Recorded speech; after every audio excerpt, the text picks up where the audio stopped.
तातितिक्षस्व भारत, सहनशील। इसके बाद समाधान, चित्त का लक्ष्य पे स्थित रहना, मुमुक्षता, मैं अभी मुक्त होना चाहता हूं, अपने आप परमात्मा तत्व का ज्ञान हो जाएगा। यही है, अव्यक्त रूप से विराजमान है, जैसे दूध में घी विराजमान है, जैसे लालिमा प्रत्येक रेशे पे पर दिखाई नहीं देती मेहंदी के, उसकी प्रक्रिया से जब देखो तो अनुभव में आ जाता है। ऐसे ही महापुरुषों ने साधन चतुष्टय बताया, जिसके द्वारा हम आत्म तत्व का बोध प्राप्त कर, वो साधन हमारे, वो प्रक्रिया हो। अगर प्रक्रिया नहीं तो दूध में घी है पर दूध में पूड़ी नहीं पकेगी। इसी में ब्रह्म विराजमान है पर अनुभव में नहीं आएगा।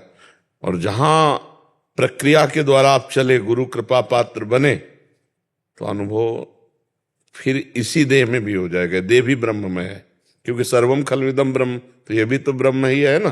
पर जब तक अनुभव नहीं होता तब तक इसे नहीं मानते, इसे हम काटते हैं कि ये मैं नहीं हूं, ये शरीर मैं तत्व नहीं है, ये इंद्रियां, ये अंतःकरण में तत्व नहीं है, ये स्वभाव में तत्व नहीं है, ये प्राण में तत्व नहीं है। उपनिषदों में जब इसकी काट करते हैं तो जो मैं है वो अपने आप अनुभव में आने लगता है, क्योंकि शांत और निर्मल जल में तह में क्या है पता चल जाता है ना। ऐसे ही निष्काम और चंचलता रहित अंतःकरण में परमात्मा तत्व का स्फुरण होने लगता है। पर वहां तक पहुंचे तब अनुभव में आएगा, है इसी के अंतर्गत। आज तक कोई वैज्ञानिक ऐसा नहीं बना जो मन का एक्सरा कर सके। मन सूक्ष्म शरीर के अंतर्गत है, और ये तो स्थूल सूक्ष्म कारण तीनों से परे है, तो कैसे कोई अनुभव कर सकता है। वैज्ञानिक केवल स्थूल ढांचे का एक्सरा कर सकता है, अल्ट्रासाउंड कर सकता है, सीटी स्कैन कर सकता है, लेकिन सूक्ष्म शरीर मन का नहीं।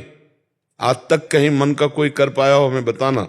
फिर सूक्ष्म शरीर के ऊपर कारण शरीर, तीनों का जो बाध कर देता है, वही आत्मबोध को प्राप्त होता है। अभी तो शरीरों में ही हमारी रति है, तो हम आत्म तत्व को कैसे जान पाएंगे। वही हमारा स्वरूप है, कोई और नहीं है, वही हमारा स्वरूप है। पर उसको पाने के लिए पहले इससे अभिमान हटे, देह भाव हटे, तब बात बने। देहाभिमान जिसका जितना गलित हुआ है उतना ही महान भक्त हुआ है, उतना ही महान ज्ञानी हुआ है। देहाभिमान दोनों को गलित होना अनिवार्य है, चाहे भक्ति से चले चाहे ज्ञान। भक्ति से तो तृणादपि सुनिचेन तरोरु से सुनना अमानिना मान देन कीर्तनिया सदा हरि। जो तृण से भी नीच अपने आप को समझता है और वृक्ष जैसा सहनशील है, दूसरों को मान देता, स्वयं अमानी रहता है, वही सदैव हरि कीर्तन करके परमानंद को प्राप्त होता है। तो आप समझ रहे हैं? हाँ, खूब नाम जप करे, पहले संसार का विस्मरण हो, और शरीर में आए हुए मान अपमान निंदा स्तुति दुख सुख और आदि द्वंद्वों को आनंद पूर्वक सहे, क्योंकि ये मेरा स्वरूप नहीं है, ये मेरा स्वरूप नहीं है। मेरा जो स्वरूप है वो परमानंदमय है, वो द्वंद्वातीत है, वो कालातीत है, वो त्रिगुणातीत है, और ये सब त्रिगुण के अंतर्गत है। जितना भी गो गोचर जहां लग मनु जाई, सो सब माया जानो भाई। समझ रहे महाराज जी? जी, आपका एक और प्रश्न था कि साधु बनने के बाद भी जीवन में कष्ट क्यों आता है महाराज जी? साधु तो आज बने, शरीर की रचना तो पहले हो चुकी है ना। तो उस रचना में पाप और पुण्य दोनों से मिश्रित मानव देह होता है। जो यातना देह होता है वो केवल पाप का होता है, जो देव देह होता है पुण्य का होता है, और जो मनुष्य देह होता है वो पाप पुण्य दोनों से मिश्रित होता है। तो आपके जन्म के पहले ही आपके शरीर में पूरे जीवन भर के लिए रख दिया गया है, इस समय ये पाप का फल आएगा और इस समय पुण्य का फल आएगा। इसके बाद आप साधु बने या हम बने, तो अब हमारा सत्कर्म हुआ, जो भजन हुआ, अब वो हमारा काम करेगा कि संचित कर्म को भस्म करेगा, और जो आगे हमारे क्रियमाण हो रहे हैं उनको फल से रहित करेगा, और जो प्रारब्ध भोग आएगा उसको निष्प्रभावित करेगा।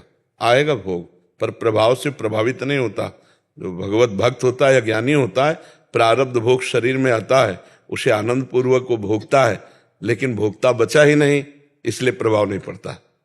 समझ रहे ना? तो शरीर की रचना तो साधु बनने के पहले हुई थी ना। तो पुरानी खेती का तो काम, हमारा जो खान पान है वो तो वही भोगना पड़ेगा, पुरानी खेती का। अभी नई फसल है, अभी सच्चिदानंद फसल है, अब इसको आगे आनंद लीजिए वर्तमान में भगवदानंद से। बस हमको कभी भी विचलित नहीं होना किसी भी मान अपमान दुख सुख लाभ हानि में, यही हमारी साधुता है। और परिणाम हमारा तो हम ही हैं, परिणाम हमारा हम ही है, कोई और परिणाम नहीं है, हम ही परिणाम है। अपने आप को पहचान गया तो परिणाम में स्थित हो गया, अपने को भूला हुआ इसलिए परिणामों में भागा घूम रहा है। सहज सुख राशि ब्रह्मानंद स्वरूप तो आपका ही आत्मा है, उसी के लिए हम उन्हीं आत्मा को भगवान श्री कृष्ण कहते हैं, उन्हीं आत्मा को भगवान शिव कहते हैं, उन्हीं आत्मा को अपना परम प्रीतम नारायण कहते हैं। वही है, एक है, दूसरा कोई नहीं है। तो हम खूब भजन करें और जो भी द्वंद आवे उसको सहें। सहत सहत बाढ़े भगति, और सहने से ही ज्ञान का प्रादुर्भाव होता है। यम ही न व्यथयन्ते ते पुरुषम पुरुषर्षव सम दुखा सुखाधीरम स्वमृतत्वाय कल्पते। जो इंद्रिय और मन के द्वारा दी हुई व्यथा को सह जाता है, व्यथित नहीं होता है, सुख दुख में समान भाव रखता है, वो अमृत पद का अधिकारी हो जाता है। अमृत पद अपना आत्मस्वरूप ही है।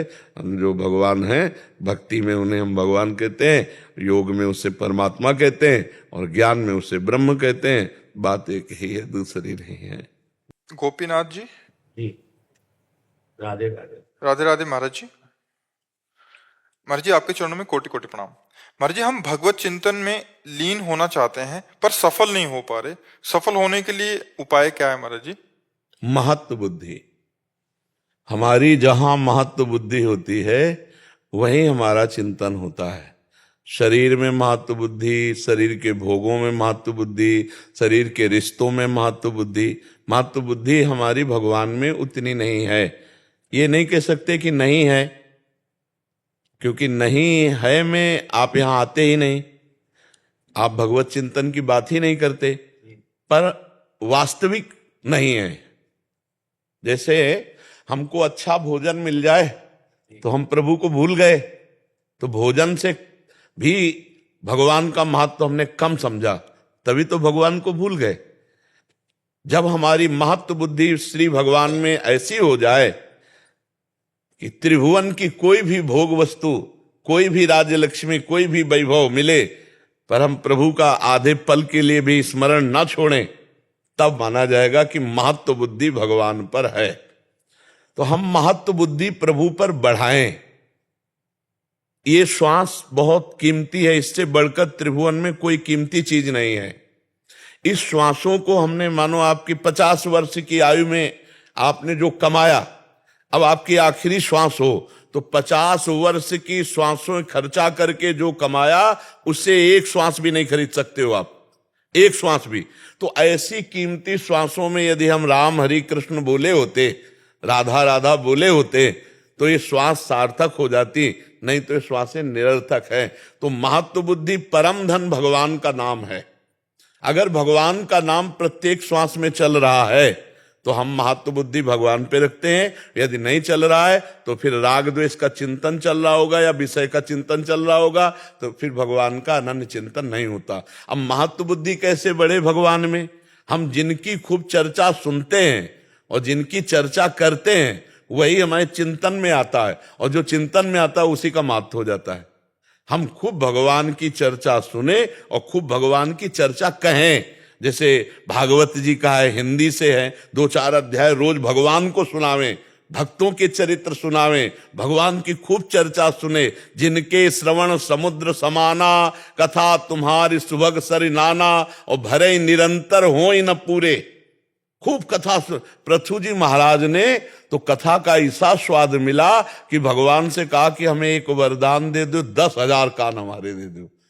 10,000 कान, 1-2 कानों में, हाँ 5-5 हजार कानों की सामर्थ्य हो, जिससे मैं रात दिन भगवान की चर्चा सुनता रहूं, तो महत्व बुद्धि आ जाएगी। हम जिसकी चर्चा सुनते हैं, जिसकी चर्चा करते हैं, हमारा मन वही मनन करता है। तो हम संसार की चर्चा सुनना बंद करें, संसार की चर्चा करना बंद करें, भगवान की खूब कथा वार्ता सुने और गाएं, तो अभी भगवान से प्रीति हो जाए। भगवान का नाम कीर्तन करें, भगवान का नाम जप करें, भगवान की लीला कथा सुने, भगवान की लीला कथा गाएं, और भगवान के प्रेमी संतों का समागम, उनके सानिध्य में रहे, तो अभी भगवान पर महत्व बुद्धि हो जाएगी। अगर भोगों में राग है, संसार में राग है, तो भगवान से देखो, भगवान का भजन करने के लिए ये चौपाई जीवन में उतारनी पड़ेगी। जननी जनक बंधु सुत दारा, तनु धन धाम सुहृद परिवारा। सबकी ममता ताग बटोरी, मम पद मन ही बांध बरी डोरी। शेष काम भगवान कर देंगे। आपको सत्संग के द्वारा प्राप्त विवेक से इनके संबंधों का राग जो है वो भगवान के चरणों में समर्पित करना होगा। अभी हमारा शरीर और शरीर संबंधियों में अधिक राग होने के कारण भगवान में महत्व बुद्धि जो होनी चाहिए वो नहीं है, इसलिए हमारा निरंतर भजन नहीं चलता। तो महत्व बुद्धि सुनने कथन से और मनन से होती है। जो श्रवण कथन सुमिरन तो फिर महत्व बुद्धि हो जाएगी। अभी श्रवण कथन सुमिरन हमारा संसार का होता है, इसीलिए इसी पे महत्व बुद्धि है। जैसे रोज किसी की बात सुनो तो आपको देखने की लालसा आ जाएगी। ऐसे हम जब रोज भगवान की बात सुनते हैं तो एक बार लग जाता है एक बार लाइव तो देखें भगवान को, कैसे है भगवान। जहां ये लालसा लगी भगवत प्राप्ति की, बस फिर काम बन गया। भगवत प्राप्ति की लालसा लगे तो अब चाहे 1 घंटा आपको बैठे रहना पड़े, बुरा नहीं लगेगा। ये लगेगा यार 1 घंटा की तो बात है, 1 घंटा बाद मिल लेंगे। तो ऐसे पूरा जीवन हमें चाहे इंतजार करना पड़े, पर लालसा लग गई ना भगवत दर्शन की, हाँ अब और कछु न सुहाए, अब कुछ अच्छा नहीं लगेगा। भगवान से जो आशिकी करते हैं ना उनका कुछ अलग चित्त होता है। नहीं खान पान ते भावे है, नहीं कोमल वसन सुहावे है, सब विषय लगे ते खारा है, हरि आशिक का मग न्यारा है। वो जगत के मार्ग से अलग होता है। संसार चाहता मान, वो मान अपमान में सब होना चाहता है। संसार चाहता है स्तुति वंदना, वो निंदा और स्तुति दोनों को समान समझता है। तो ये भगवत मार्ग में थोड़ा सत्संग का हमारे अंदर प्रभाव पड़े और संसार से महत्व बुद्धि हटे तो निरंतर भजन बनने लगे। अलका जी दिल्ली से। महाराज जी राधे राधे। महाराज जी मन की शांति प्राप्त करने के लिए क्या करना पड़ेगा और कैसे होगी? मन अशांत होता है, सुने हुए भोगों के भोगने की इच्छा, भोगे हुए भोगने को तृष्णा, पुनः भोगने की इच्छा, और नाना प्रकार की दुर्वासनाओं की परत लगी हुई है। अब उसे कभी चैन नहीं मिलता। जो हम शांति की खोज कर रहे हैं, जब तक हमारे मन की वासनाएं नष्ट नहीं होंगी तब तक शांति नहीं मिल सकती। तब लग कुशल न जीव कहूं, सपने हूं मन विश्राम, जब लग भजत न राम को शोक धाम तज काम। ये कामनाएं जब तक शांत नहीं होंगी तब तक हमारे मन को शांति नहीं मिलने वाली। अब हम नाम जप के द्वारा कामनाओं को नष्ट करते हैं। जैसे नाम जप शुरू करो तो जैसे आप देखो फिल्म चल जाए ऐसे चलाने लगेगा मन। जो दुर्वासना चित्र सहित है आपके सामने आने लगेगी। नाम जपना शुरू करो तो जब हम कोई मैसेज डिलीट करते हैं तो हमारे सामने आता है ना, तभी तो डिलीट करते हैं। तो ऐसे ही हमारे सामने काम क्रोध लोभ मोह मद मत्सर की बहुत सी वृत्तियां भरी हुई हैं और वो भजन के द्वारा ही नष्ट होंगी। अगर हम नाम जप एकाग्रता पूर्वक करें तो हमारा मन डिलीट होना शुरू हो जाएगा। उसमें जो षड विकार के चित्र भरे, जो षड विकार की वासनाएं भरी, वो जहां नष्ट हुई तहां मन शांत होने लगेगा। जैसे जैसे मन निर्मल होता है वैसे वैसे शांत होता है। जैसे जैसे मन मलिन होता है वैसे वैसे चंचल होता है। अभी हमारे अंदर मन में वासनाएं जो बैठी हुई है ये भजन के द्वारा नष्ट कर दी जाए, नहीं तो इन्हीं वासनाओं से तो नया जन्म हो जाता है। यही वासनाएं तो नया जन्म करा देती है। जहां समस्त वासना सकल कामनाहीन जे राम भगति रसलीन, खत्म खेल हो गया। मन परम शांत हो जाएगा। नाम जप कीजिए। देखो चाहे जितना धन हो, चाहे जितना वैभव, चाहे जितना भोग भोग लियो, एक आखिरी बात आती कि मरना है, सब छूटला है। अब इसकी शांति कहां से हो? जो कमाया, जो बनाया, जो रिश्ता, जो नाता सब छूटेगा। दुनिया में लाखों का मेला जुड़ा, हंसा जब जब उड़ा तो अकेला उड़ा। अब इसका समाधान कहां से हो? मरना है यार। अच्छा कब मरना ये भी पता नहीं, कभी भी मर सकते हैं। और जब मरेंगे तो अकेले जाएंगे, कुछ न बैंक बैलेंस, न मित्र, न दोस्त, न पत्नी, न पुत्र, न परिवार। और यहां से कुछ ले जाना है ले, और जो ले जाना है वो कमाया ले, तो अशांति बनी रहेगी। शांति तब होगी जहां जाना है वहां का पता हो, जहां जाना है वहां ले जाने वाली बात हमारे पास हो। तो अभी नाम जप करो। कबीरा सब जंग निर्धना, धनवंता नहीं कोई, धनवंता सोई जानिए जाके राम नाम धनु। नाम रूपी धन जितना आएगा आप देखना आप शांत होते चले जाएंगे। मन प्रसन्न होता चला जाएगा। भोगों से मन अशांत होता है। और अशांतस्य कुतः सुखम, जो अशांत है वो कैसे सुखी हो सकता है? हमारा मन हमको बताता है कि ये भोग भोग लो शांत हो जाओगे। और भगवान कह रहे त्यागात शांति अनंतरम, त्याग के द्वारा ही शांति का अनुभव होता है। और हमारा मन सिखाता है भोग करो तो शांति प्राप्त होगी, और भगवान कह रहे त्यागात् शांतिरंतरम। तो नाम जप करने से हमारे अंदर ज्ञान होता है, और ज्ञान के द्वारा भोगों का त्याग होता है, और भोगों को त्याग से ही शांति मिलती है। भगवान कह रहे हैं त्यागात् शांतिरंतरम, त्याग के बाद ही शांति का अनुभव होगा। और अभी हम भोगों में लगे हुए हैं, तो शांति का अनुभव कैसे हो, वो बात समझने के लिए निरंतर नाम जप का अभ्यास कीजिए, शास्त्रों का स्वाध्याय कीजिए, सत्संग सुनिए और परोपकार कीजिए, अभी शांति मिलने लगेगी। देखो शांति का सीधा उपाय, आप सुंदर भोजन पा रहे हैं और वो थाल आपके सामने आई जो आपको पाना है, और कोई भूखा आ जाए और आप पूरी थाल उसको पवा दीजिए।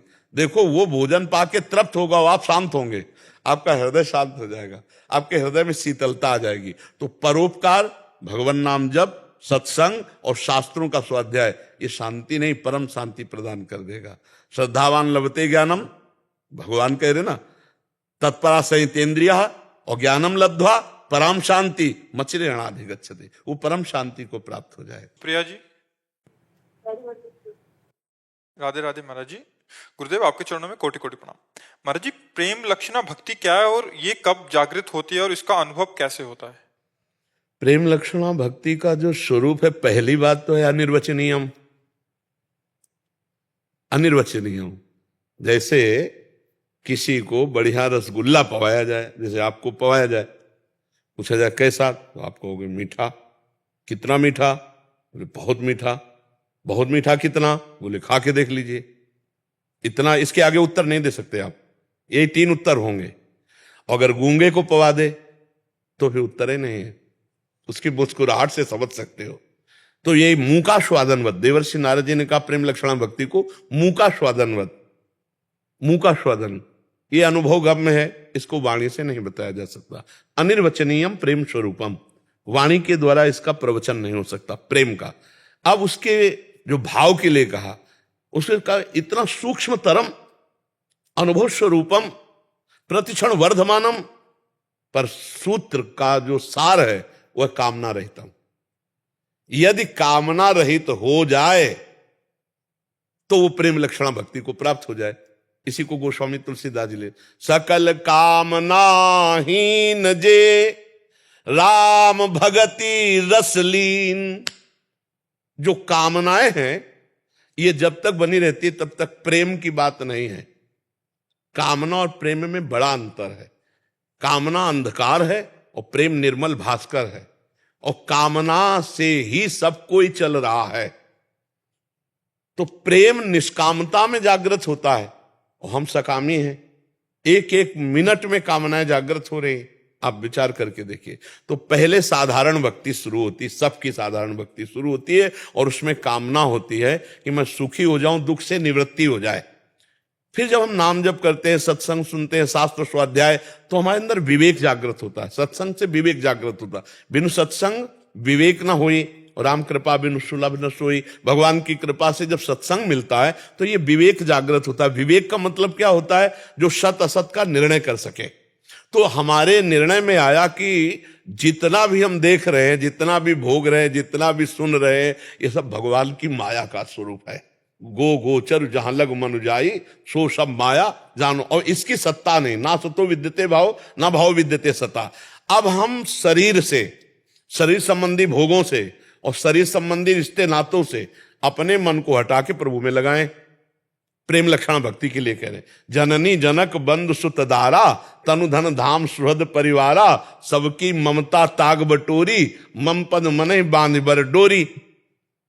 देखो हिम्मत करो, सबकी ममता को बटोरो। एकमात्र ममता जब बटोर जाएगी तो हृदय में आएगा, जैसे मीरा जी के हृदय में आता है, मेरे तो गिरधर गोपाल दूसरो न कोई, जाके सिर मोर मुकुट मेरो पति सोई। अब जब सब जगह से ममता समेट कर भगवान के चरणों में आई, और तनुआंग मनोभिरमले सोहम तविवासिता, शरीर मन वाणी और स्वयं भगवान की शरण में हो गए, तो आप कामना किसके लिए करें? सारे रिश्ते भगवान के चरणों में और पूरा जीवन भगवान के चरणों में, तो अब कामना के लिए कोई गुंजाइश नहीं, क्योंकि मैं और मेरा बचा नहीं। अब उससे प्रीति का अंकुरण होता है। अब वो भगवान को स्मरण करके कभी रोता है, कभी हंसता है, कभी गाता है। न लाज तीन लोकन की, न वेद को कहो करे, न शंख भूत प्रेत की, न देव जच्छते डरे, सुने न कान और की, दृश्य न और इच्छना, दृश्य न और इच्छना। यही प्रेम लक्षणा भक्ति उसके हृदय में जागृत होती है कि गदगद सुर नयना सजल, दंपति रस रह भीन, ई गति वृंदा विपिन में फिरे प्रेम तनलीन। पर वहां तक पहुंचने के लिए पहले कामनाओं का और ममता आसक्ति का त्याग अनिवार्य है। इसलिए श्रीमद् भागवत का खूब स्वाध्याय करें, गीता जी को खूब पढ़े, पहले समझे भगवान की महिमा और माया की महिमा और असत माया का त्याग और भगवान के प्रति अपनापन। फिर धीरे धीरे हमारी प्रीति का अंकुरण। प्रीति बहुत दुर्लभ वस्तु, भगवान सब दे देते हैं लेकिन प्रीति नहीं। और जब कोई भगवान से प्रीति करने चलता है तो इन तीन का प्रचंड तांडव शुरू हो जाता है उसके जीवन में, कंचन, कामिनी और कीर्ति। इन खाइयों को पार कर जाए तो आगे भगवान ऐसे खड़े आ जाओ। लेकिन भाई 100 में 75 तो लुढ़क जाते पहले में ही 75, चाहे वो जो साधक हो, चाहे स्त्री शरीर साधक हो, चाहे पुरुष शरीर साधक हो, जो मन में कल्पना की उसके अनुसार आपको संग मिलेगा। क्योंकि आप भजन कर रहे हो ना, भगवान से मिलना चाहते हो ना, तो जैसा सोचा था तुमने मन में वैसे ही भोग आपको मिलेगा। तो 100 में 75 तो ढलक जाते पहली खाई में। फिर दूसरी आती है रुपया, सोना, चांदी, महिमा। अब वो निकला था दासत्व में, मैं सेवक सचराचर रूप स्वामी भगवंत। फिर मतलब 100 में 98 यहीं फिसल जाते हैं। दो कोई ऐसे एक दो होते हैं जो उसको क्रॉस कर पावे, जो कंचन, कामिनी, कीर्ति तीनों खाइयों को पार कर ले जाए, तब वो प्रेम का पात्र बन जाता है। बहुत कठिन है, बहुत कठिन है। देखो बहुत कठिन है। जैसे कहते हैं हमको धन से कोई प्यार नहीं, वो जा रहा हो 500 रुपया फेंक दो सामने और छुप जाओ। फिर देखो 500 रुपया उसको कैसे हिलाता है, आगे कदम बढ़ाएगा, पीछे हटाएगा, फिर झुकेगा, आसपास देखे। यद्यपि कोई बात तो नहीं, लेकिन वो 500 रुपया उसको कैसे जगड़ता है आदमी को। इन तीनों को जो पार कर जाए वो प्रेम को प्राप्त होता है। इसलिए नाम जप करे, सबसे पहली बात नाम का नियम ले ले, भगवान के आश्रित हो जाए और भगवान से प्रार्थना करता रहे कि हमारी ममता आपके चरणों में हो जाए, हमारी अहमता आपके चरणों में समर्पित हो जाए। तो ये अहमता ममता भगवान के चरणों में जब समर्पित हो जाएगी तभी प्रीति का अंकुरण होता है। इसलिए पहले साधारण भक्ति में लगे, घर में ठाकुर जी विराजमान करे, बिना भोग लगाए पानी भी ना पिए, पहले ठाकुर जी को भोग लगाए, घर के सदस्यों की भगवत भाव से सेवा करे, कभी गुस्सा न करे, कभी कोई गलत आचरण न करे। तो धीरे धीरे हमारी आध्यात्मिक उन्नति होती जाएगी, तो हमारे अंदर भागवतिक दैवी संपदा आने लगेगी, तब प्रेम का प्रकाश होगा। और प्रेम के बाद जो होता है वो तो लिखा पढ़ी की बातें नहीं, वो तो जाने मोरी छाती। हाँ, वो तो हृदय का विषय, वो कहले का विषय नहीं। अनिर्वचनीयम प्रेम स्वरूपम। प्रभजोत सिंह जी अंबाला से। राधा वल्लभ श्री हरिवंश महाराज जी, राधे राधे। आपके चरणों में दंडवत प्रणाम।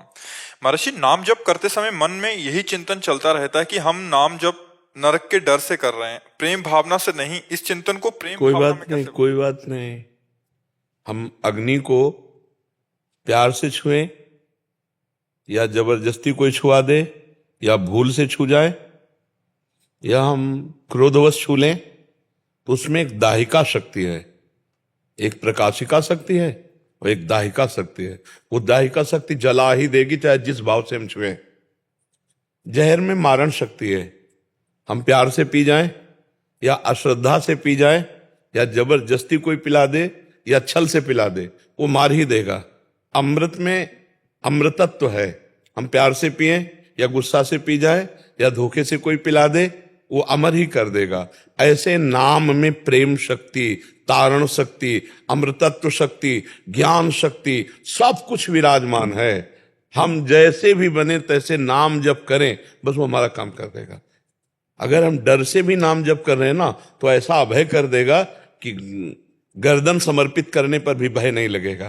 तो हमको नाम से प्रीति करनी है, वो चाहे भयवश प्रीति। प्रीति दो प्रकार से होती है, एक होती है अपनेपन से प्रीति, एक होती है भयवश प्रीति करना। बिनु भय होए न प्रीति, बिना भय के भी प्रीति नहीं होती। तो हमें संसार से भय लगे, नरक से भय लगे, पापों से भय लगे, तो भगवान के नाम में प्रीति हो जाए। तो एक होता है ज्ञान पूर्वक स्वाद लेते हुए अपने प्रीतम का नाम जप कर रहे हैं, वो आगे आएगा। अपने को चिंता नहीं करना। भाव कुभाव अनख आलसहु, नाम जपत मंगल दिश दशहु। भाव से या कुभाव से, अनख से या आलस्य से, कैसे भी हम नाम जप करें, हमारा परम मंगल हो जाएगा, हमें प्रीति प्राप्त हो जाएगी, हमें मोक्ष प्राप्त हो जाएगा, हमें परम पद मिल जाए। जो चाहेंगे हो जाए, और कुछ ना चाहेंगे ना तो प्रभु आपको छोड़ेंगे ही नहीं। कुछ न चाहो तो हर समय प्रभु बने रहते हैं, पास बने रहते हैं। यह अनुभव होता है उस उपासक को जो निष्काम भाव से निरंतर नाम जप करता है, उसको अनुभूति होती है मेरे प्रभु मेरे पास है, हर समय अनुभूति होती है। वो देह में रहते हुए भी देह में नहीं रहता, वो प्रभु में रहता है। तभी तो भारी भारी कष्टों में भी अपने गुरुजनों ने, महापुरुषों ने कभी आह थोड़ी बोला है। जब ये बोला कि तेरा किया मीठा लगे, तो यहां तो देखने मात्र से प्राण घबरा जाते हैं वो बात देखकर, और उनको मीठा लग रहा है तो शरीर में नहीं है, वो परमेश्वर स्वरूप है, वो परमेश्वर में ही स्थित है। जो जिसका चिंतन करता है उसकी स्थिति वहीं मानी जाती है। जैसे आप वृंदावन में हो और चिंतन दिल्ली का कर रहे हो तो आपकी स्थिति दिल्ली मानी जाएगी, और आप दिल्ली में हो और चिंतन वृंदावन का कर रहे हो तो आपकी उपस्थिति वृंदावन में मानी जाएगी। चिंतन की ही उपस्थिति। तो जब हम नाम जप कर रहे हैं तो नाम में नामी और सब वैभव विराजमान है, सब ज्ञान, सब वैराग्य, सब प्रेम नाम में विराज। बार बार हम उसकी आवृत्ति करते रहे। जिसके जीवन में नाम नहीं है उसका जीवन व्यर्थ जीवन और मृत जीवन है। मृत माने मरा हुआ, बेकार का जीवन, केवल भोग वासना का कोई जीवन है। यदि अपने जीवन में नाम नहीं है, अपने जीवन में भगवत परमेश्वर से प्रेम नहीं, तो फिर मतलब वो जीवन किस काम का, वो जीवन किसी काम। भाव बने भी ना बने भी, हमको जैसे औषधि खानी है, डॉक्टर ने दिया, हमारी श्रद्धा बने या ना बने, हमारा भाव बने ना बने, रोग दूर करने के लिए मुझे औषधि खानी ही है, ऐसे हमें नाम जप करना प्रारंभ में। बाद में तो स्वाद आ जाता है, और जब नाम का स्वाद आ जाता है फिर नाम से बढ़कर कुछ नहीं है। जो हम नाम जप कर फल चाहते हैं ना, वो फल की भी विस्मृति हो जाएगी। इतना मीठा नाम लगेगा, इतना स्वादिष्ट नाम लगेगा कि यही लगेगा बस ये नाम न छूटे और कुछ भी हो।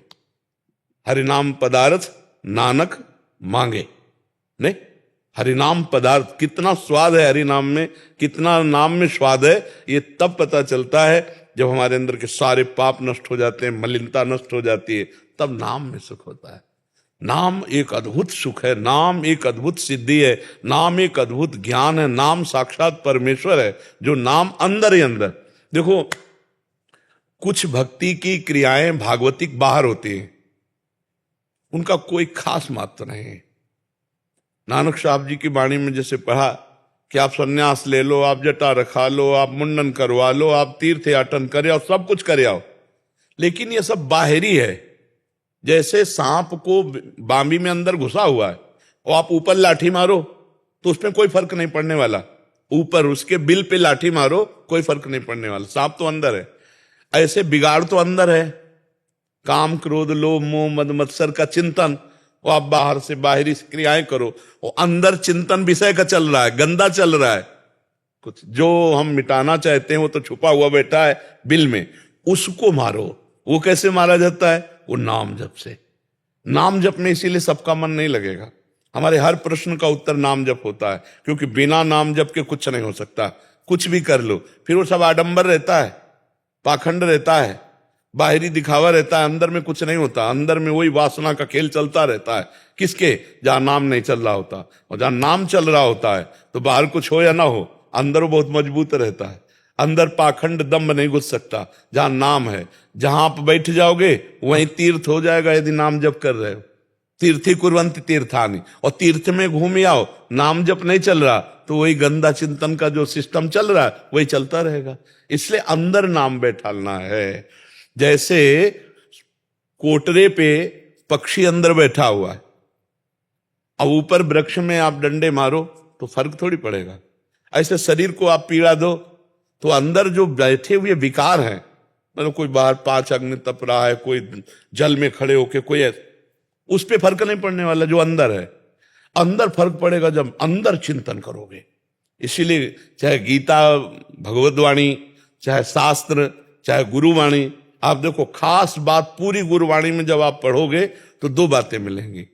एक तो साधु सेवा, साधु समागम, और दूसरा नाम जप। जितने अपने गुरुजन हुए, आप उन सबकी वाणी पढ़कर देखो, सबका उतार नाम में ही है। नाम नाम नाम, नाम है, सब कुछ है। नाम और साधु समागम, साधु सेवा, साधु संग और नाम, दो ही बातें हैं। हमारी भी वाणी जो आचार्यों ने लिखी उसमें कह रहे हैं कि दो ही बात, मन तो चंचल सबंते याको कौन उपाय, तो बोले साधन को हरि भजन है और कैसा सत्संग सहाय। मूल साधन है हरि नाम जप और सहयोगी साधन है साधु संग। साधु संग करो, नाम में प्रीति होगी, नाम का जपने का उत्साह बढ़ेगा, काम बनेगा नाम जप से। यदि नाम जप नहीं है तो कुछ नहीं बनने वाला। आज तक जितने महापुरुष हुए, बड़े बड़े महापुरुष हुए, सबने नाम जप से ही परम लाभ प्राप्त किया है। अगर नाम जप हम पकड़ ले तो हमें ये नहीं देखना कि हम कैसे जपते हैं, हम क्या जपते हैं, बस खास बात ये है कैसे जपते हैं उसका कोई, वो अपने आप सब सिस्टम ठीक कर लेगा। वह अंदर ही अंदर हमें नाम चलाना है, अंदर ही अंदर। जितना अंदर चलेगा उतना ही बाहर भी प्रकाश होगा और अंतर में भी प्रकाश होगा। और अंदर नाम नहीं चल रहा तो बाहर कोई बड़े से बड़ा साधन कर लो, वो अहम पुष्ट करेगा, ये सब बातें होंगी, अहम का नाश नहीं होगा, वो नाम नाश करेगा। इसीलिए नाम पकड़ लो, चाहे वो भयवश जप रहे हो चाहे प्रीतिवश जप रहे हो, वो अपना काम कर देगा। वो आपको निष्काम कर देगा, निर्भय कर देगा, निश्चिंत कर देगा, निशोक कर देगा। समझ पा रहे हैं आप? मीना जी राजस्थान से। राधे राधे। राधे राधे महाराज जी। महाराज जी, पिछले 2 सालों से आपका सत्संग लगातार सुन रहे हैं, जिससे मेरे अंदर काफी बदलाव आया है। महाराज जी, मेरा प्रश्न है कि किसी को अगर ज्ञान और भक्ति दोनों में ही रुचि हो, ऐसा क्यों बोला जाता है कि एक मार्ग पर चलना चाहिए?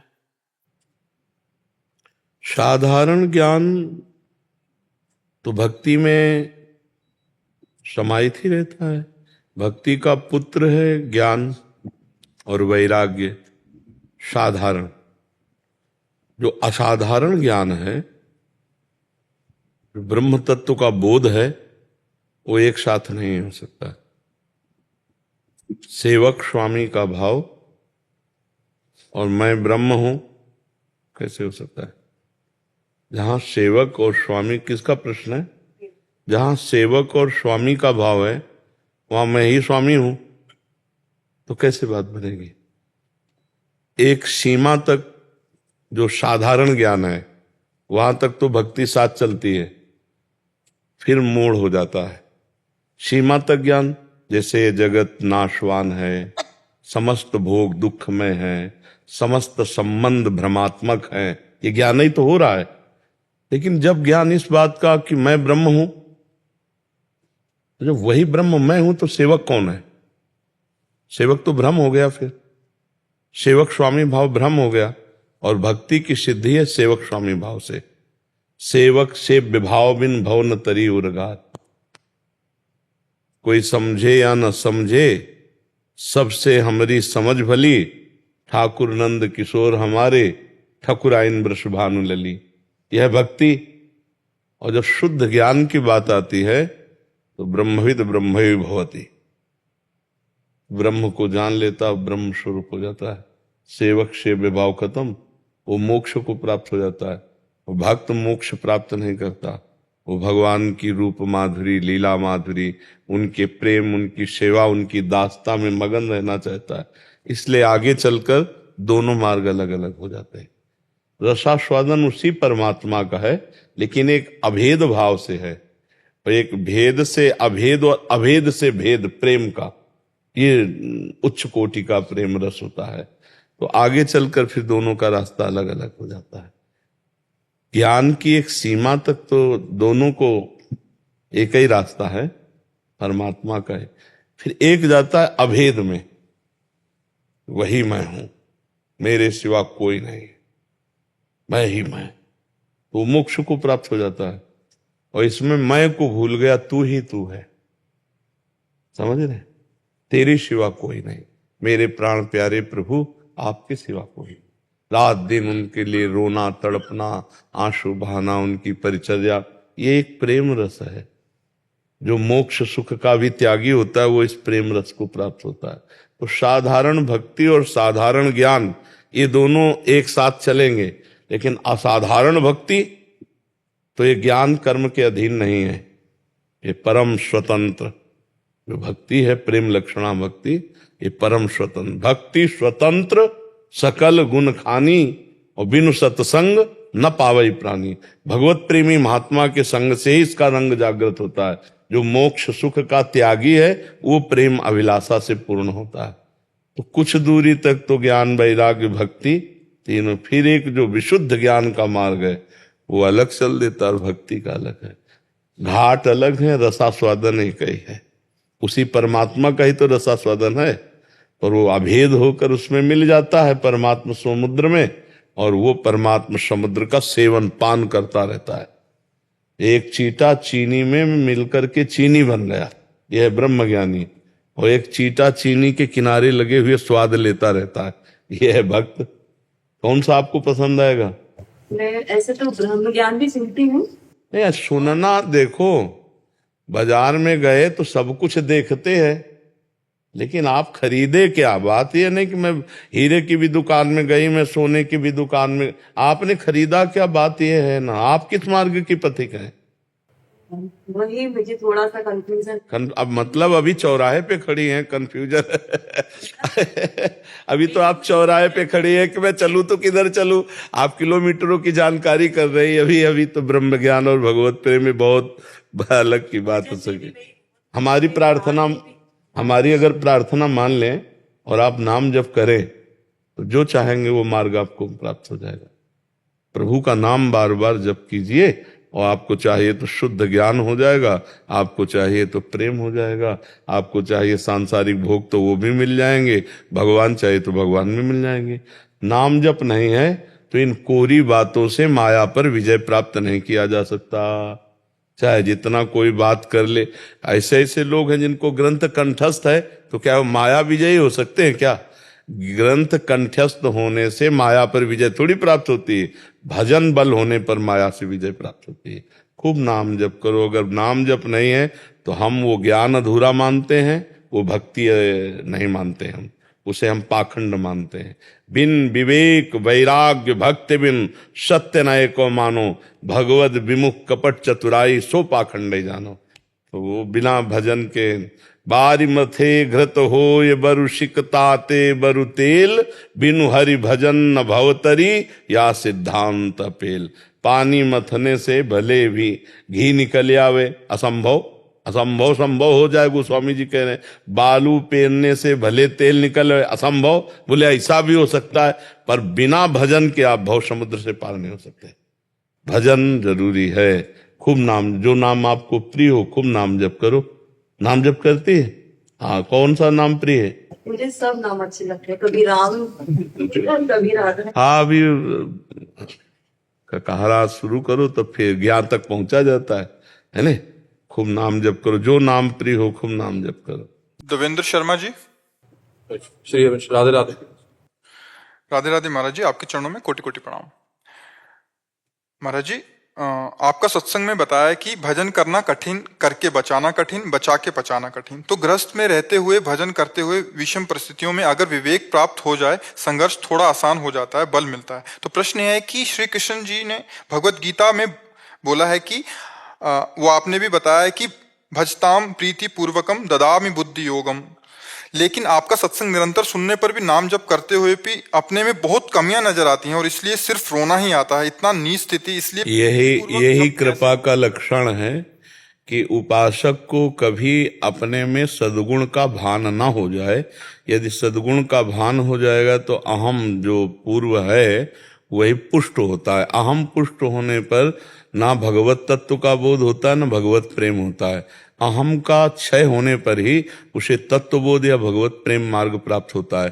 तो जो कृपा पात्र, गुरु कृपा पात्र होता है, उसको सदैव अपने में कमी का ही बोध होता है, और जब वो अंतःकरण में कमी को देखता है तो अभिमान क्षय को प्राप्त होता है, और वो कृपा से भगवान की ऐसी दिव्यता को प्राप्त होता है जहाँ अभिमान पूर्वक साधन करने वाला पहुंच ही नहीं सकता है।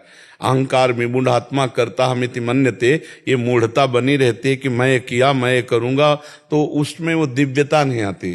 तो कृपा पात्र के अंदर ये सदैव बात बनी रहती है।